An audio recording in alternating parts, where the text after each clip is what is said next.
El libro de Ezequiel, capítulo 17.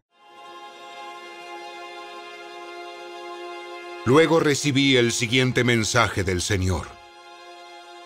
Hijo de hombre, propone este enigma y cuenta este relato a los israelitas. Diles de parte del Señor soberano: un águila grande, con alas anchas y plumas largas, cubierta de plumaje de varios colores, llegó al Líbano. Agarró la copa de un cedro y arrancó la rama más alta. Se la llevó a una ciudad llena de mercaderes. La plantó en una ciudad de comerciantes. También tomó de la tierra una planta de semillero y la sembró en tierra fértil. La colocó junto a un río ancho, donde podría crecer como un sauce. Allí echó raíces y creció, hasta convertirse en una amplia vid de poca altura. Sus ramas se extendieron hacia arriba, en dirección al águila, y sus raíces penetraron en el suelo. Produjo ramas robustas y le salieron retoños. Pero luego llegó otra águila grande, con alas anchas y cubierta de plumaje. Entonces la vid extendió las raíces y las ramas hacia esa águila para obtener agua. Aunque ya estaba plantada en buena tierra y tenía agua en abundancia para crecer y convertirse en una vid espléndida y producir hojas frondosas y frutos suculentos. Así que ahora el Señor soberano pregunta: ¿crecerá y prosperará esa vid? No, yo la arrancaré de raíz. Cortaré sus frutos y dejaré que se les sequen y marchiten las hojas. La arrancaré fácilmente, sin necesidad de un brazo fuerte ni de un gran ejército. Pero cuando la vid sea trasplantada, ¿volverá a florecer? No, se secará cuando el viento del oriente sople contra ella. Morirá en la misma tierra fértil donde había crecido tan bien. Luego recibí este mensaje del Señor. Diles a esos rebeldes de Israel: ¿no entienden lo que significa este enigma de las águilas? El rey de Babilonia vino a Jerusalén y se llevó al rey y a los príncipes a Babilonia. Hizo un tratado con un miembro de la familia real y lo obligó a jurarle lealtad. También desterró a los líderes más influyentes de Israel, para que Israel no se fortaleciera nuevamente y se rebelara. Solo si cumplía su tratado con Babilonia podría Israel sobrevivir. Sin embargo, este israelita de la familia real se rebeló contra Babilonia y envió embajadores a Egipto para solicitar un gran ejército con muchos caballos. ¿Acaso podrá Israel dejar de cumplir los tratados que hizo bajo juramento sin que haya consecuencias? No, porque tan cierto como que yo vivo, dice el Señor soberano, el rey de Israel morirá en Babilonia, el territorio del rey que lo puso en el trono y con quien hizo un tratado que despreció y no cumplió.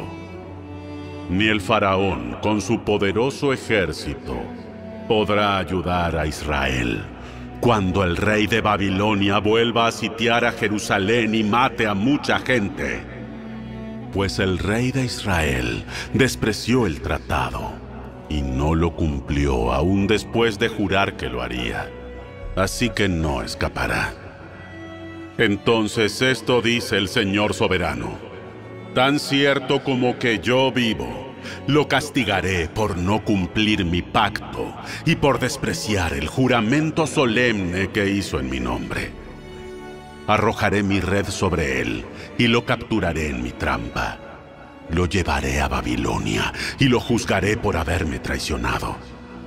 Todos sus mejores guerreros morirán en batalla, y los que sobrevivan serán esparcidos a los 4 vientos.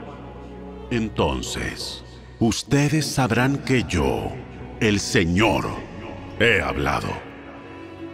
Esto dice el Señor soberano. Tomaré una rama de la copa de un cedro alto y la plantaré sobre la cumbre de la montaña más alta de Israel. Se convertirá en un cedro majestuoso, extenderá sus ramas y producirá semillas. Toda clase de aves anidarán en él y encontrarán refugio a la sombra de sus ramas. Todos los árboles sabrán que soy yo, el Señor, quien tala el árbol alto y hace crecer alto el árbol pequeño. Soy yo quien hace secar el árbol verde y le da vida al árbol seco. Yo, el Señor, he hablado y cumpliré lo que he dicho.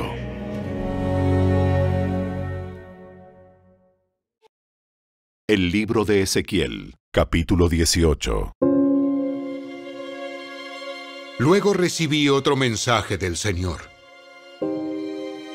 ¿Por qué citan ustedes ese proverbio acerca de la tierra de Israel que dice: los padres comieron uvas agrias, pero la boca de sus hijos se frunce por el sabor?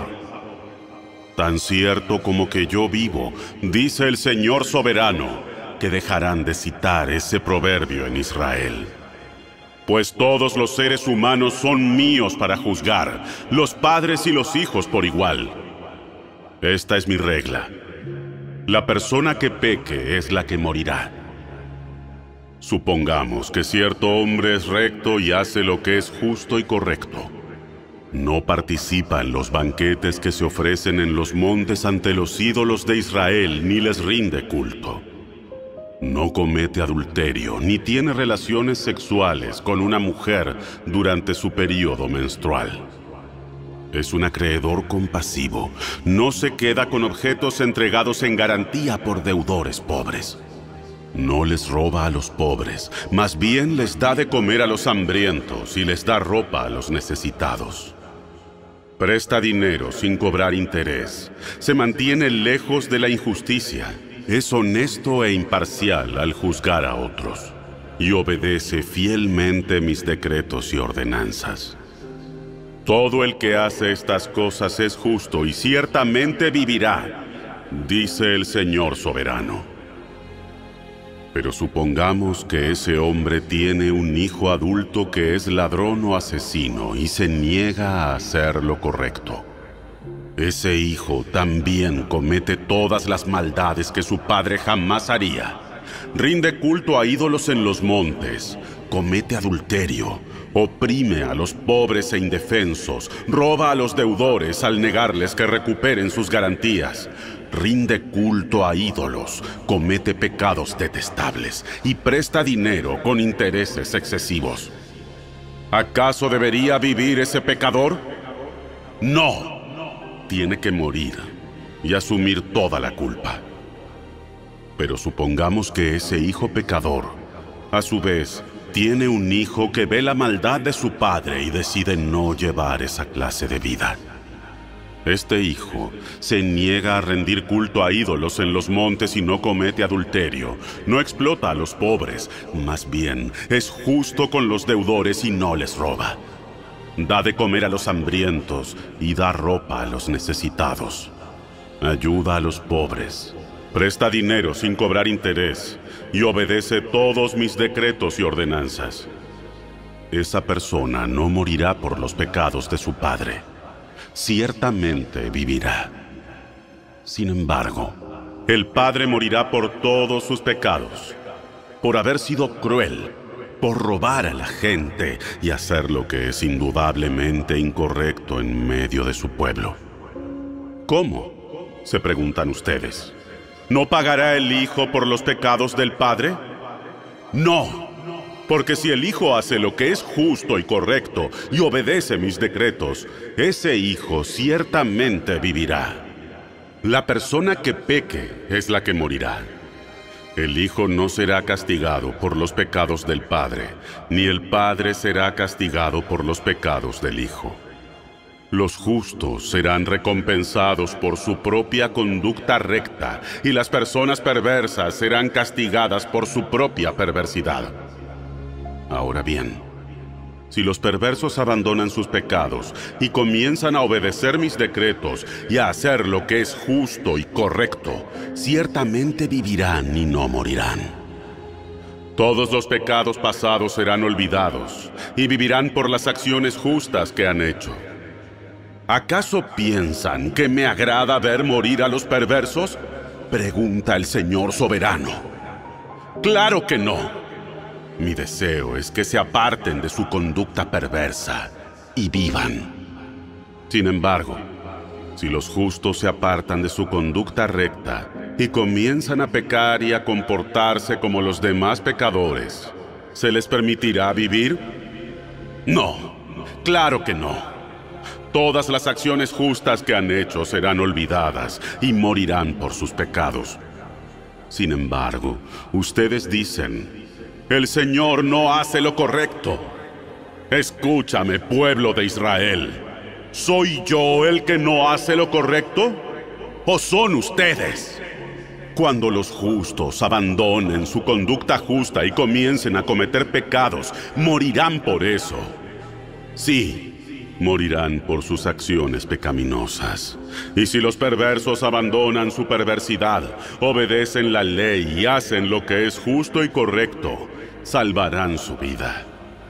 Vivirán, porque lo pensaron bien y decidieron apartarse de sus pecados. Esas personas no morirán. Aún así, los israelitas siguen diciendo: el Señor no hace lo correcto. Oh pueblo de Israel, tú eres quien no hace lo correcto, no yo. Por lo tanto, pueblo de Israel, juzgaré a cada uno de ustedes según sus acciones, dice el Señor soberano. Arrepiéntete y apártate de tus pecados. No permitas que tus pecados te destruyan. Deja atrás tu rebelión y procura encontrar un corazón nuevo y un espíritu nuevo. ¿Por qué habrías de morir, oh pueblo de Israel? No quiero que mueras, dice el Señor soberano. Cambia de rumbo y vive.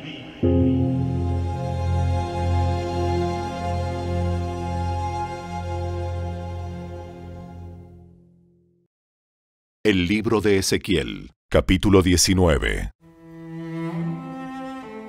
Entona este canto fúnebre para los príncipes de Israel.